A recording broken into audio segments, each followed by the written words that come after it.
This has Vikings fans fired up as Rookie Minicamp is finally here so we can see the newest purple people eaters on the field for the first time, with Kevin O'Connell revealing everything the coaches are looking for and doing to motivate this rookie class into being future Viking stars. We're going to be breaking down all that in this episode of Vikings Digest. But first, if you're enjoying this content and you want to stay up to date, make sure to hit that subscribe button and the bell icon so you can stay up to date on all things Vikings. And with that, I'll hop straight into it, which is Rookie Minicamp is here.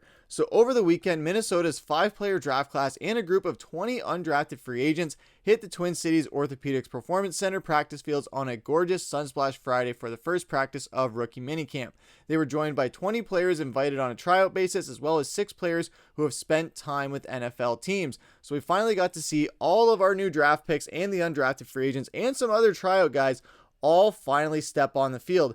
Now with this, Vikings, they hold all their rookie mini camps very privately. It's not really open to the public. So all the things that we've been seeing on social media has just been stuff that people have been capturing on their phones from a distance, or just trying to get as much insight as they can from outside of the fence walls. But Kevin O'Connell had some really good quotes as well in his press conference addressing Rookie Minicamp, saying it's something these guys have been working their whole lives for. But at the same time, two things. It's just football, and your real journey is actually just beginning. And then I get into a lot of the stories of CJ Ham or Ivan Pace or Gabe Murphy or Bo Richter, who is still on the team as well, and talking about their journeys and what got them to where they are now. He says they're going to get the best of what what we've got to coach them up this weekend, and then we'll let the chips fall where they may, but don't have a fear-based outcome of, if I don't do this, then my career is going to be over. I better not drop the ball, or I better not throw an interception. That's not what this weekend is for. Hopefully we can evaluate a little stronger than that and be able to project what these guys can hopefully become. So right there, Kevin O'Connell proving exactly why he is the reigning coach of the year and why he is somebody that this Vikings franchise absolutely needed. Bringing that mentality in there, saying, even with the draft, saying that it doesn't matter where these guys get drafted. You could be drafted in the 3rd round like KOC was. You could be drafted in the 1st round. You could be drafted in the 6th round. And your career could go any of which ways. It's not necessarily dictated as far as where your draft position is.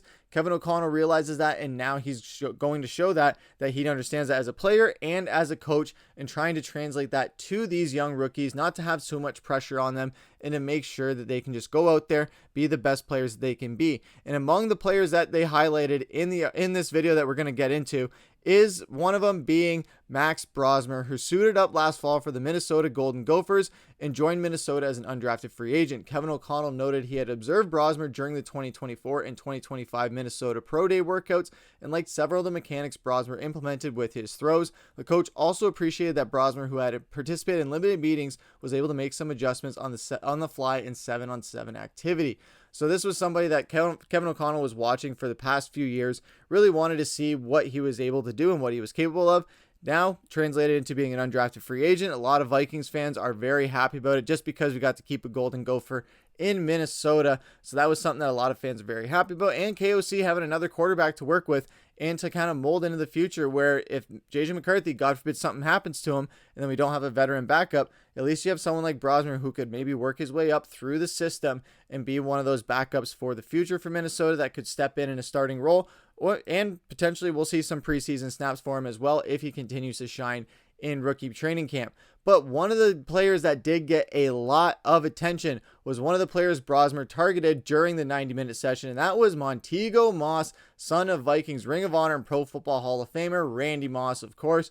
Brosmer and Montego have known each other since the former played for New Hampshire, and Montego suited up for the Maine Black Bears. They gladly set aside their college rivalry and are now trying to work towards playing on the same team. And as far as what Montego Moss had to say on all this, again, this was a very big shock. He wasn't an undrafted free agent. He wasn't drafted. He was offered a tryout. He was one of those 20 guys that was offered a tryout, and bringing the legacy of Randy Moss with him, it brought a great quote along with it as well, saying, to be completely honest, this was my only opportunity, so I jumped right on it. Regardless if my dad went here or not, they gave me a chance to come and prove myself, try out for the team, so I jumped on it. And my agent called me, and I was almost in tears because I didn't know what was left for me after getting this. Now, the thing I want to look at here is that, yes, he does bring the legacy with him, bringing the legacy of his father, of course, being a Hall of Famer and one of the Vikings all-time greats, probably the best wide receiver that we've ever seen come through the doors of Minnesota, even though Justin Jefferson is trying to make a case for it.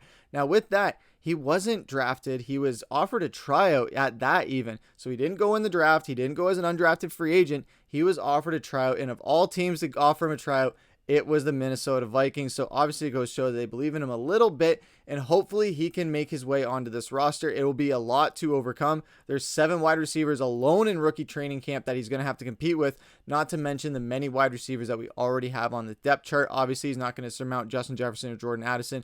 Jalen Naylor, he is a free agent after this season that they want to try and bring back, so expect him to get a lot of touches this season. Then, of course, you have Ty Felton as well, who we're going to get into in a second as well. So there's a lot of things at play here where, yes, the chips are stacked against Moss, and despite spending the 5 seasons with the Black Bears, playing in double-digit games in each of his final 4 seasons, he posted 61 receptions, 722 yards, 7 touchdowns in 12 games in 2024. His presence at Vikings minicamp certainly drew attention, and yes, he was somebody that brought a lot of attention with him. A lot of people were trying to just see what he had. I know we saw the clip from last season where Randy Moss's clip from back in the day where he had that spin move on the reverse, and his son did exactly the same thing. So that was really cool to see. Hopefully he can bring some of those flashes to Minnesota. He'll probably be a practice squad guy for at least a season or two and fill in for those injury spots if he's needed.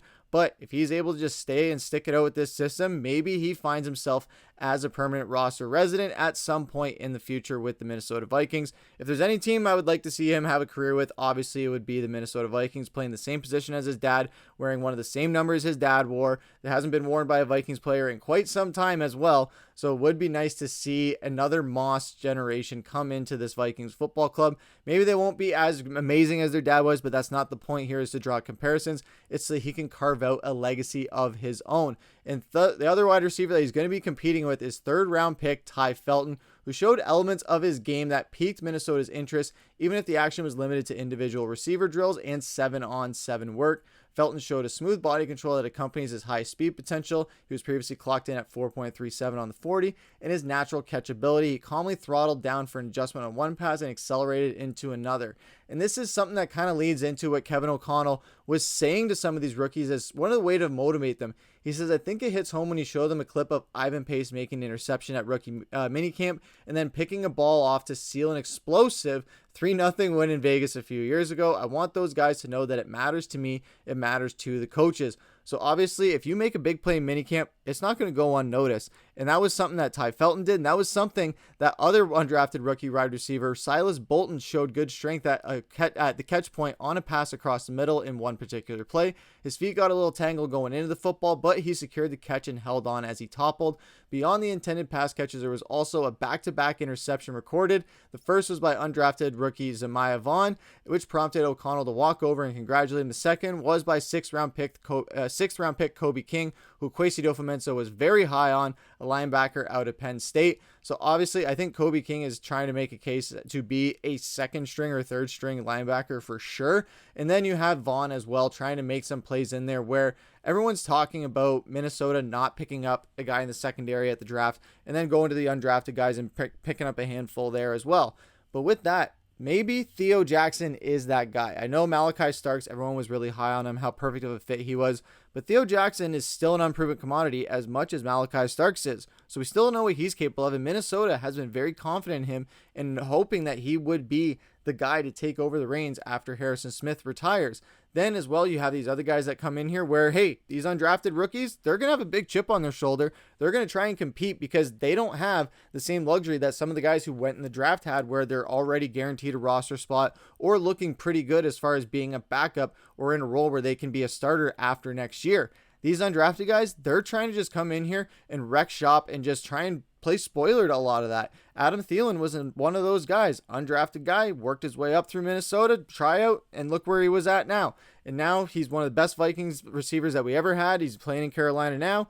But with that, Minnesota has a history and precedent of undrafted rookies making their way up, especially wide receivers. So there is going to be some interesting leeway to see here as to what this Minnesota Vikings wide receiver core will look like for the rest of this season.